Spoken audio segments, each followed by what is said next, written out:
Okay, so basically this is the top of the shock. You see how you've got these bolts that hold it?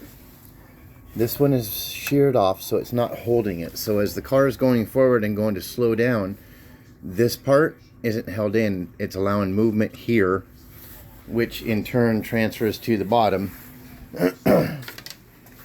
See how this side has all three of them through here? That holds it stout. And the other one, with the broken one, once you put on the brakes or once you take off from a stop sign, that's going to allow for movement. Now underneath here, let me put my flash on. I will show you. This is the driver's side.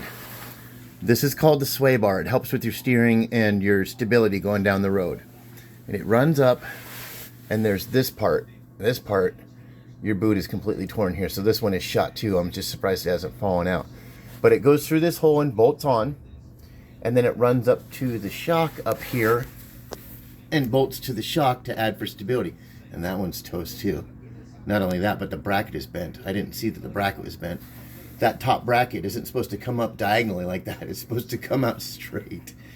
So that's what they call the stabilizer bar end link.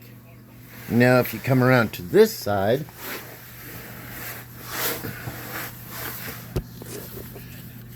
let me see if I can get my hand up here. This right here is that part that's diagonal on the other one. It's supposed to be straight like this, but look at, there's nothing going through here. It's supposed to go from here down to here, right here. There's nothing here. So there's nothing stabilizing this side whatsoever. So I imagine when you're going down the road, when you get on it, it's allowing this whole shock, there's the bottom of the shock. So up at the top up there, one of those bolts is broke. It's allowing this whole thing to move. Not only that, but it doesn't have that rod in here to add for stability, to keep it straight. So,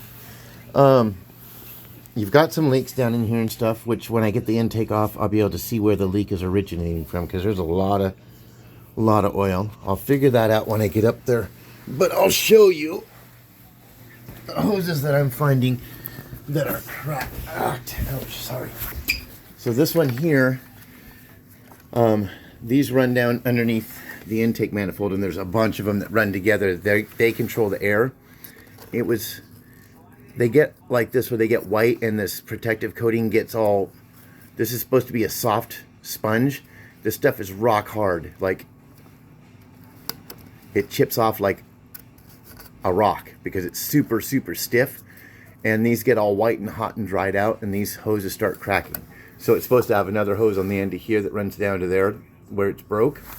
And then this one here goes to the throttle body. And when I took it off, you had a code for the throttle body area. Your throttle body is down in there, and it helps control your idle and your fuel efficiency.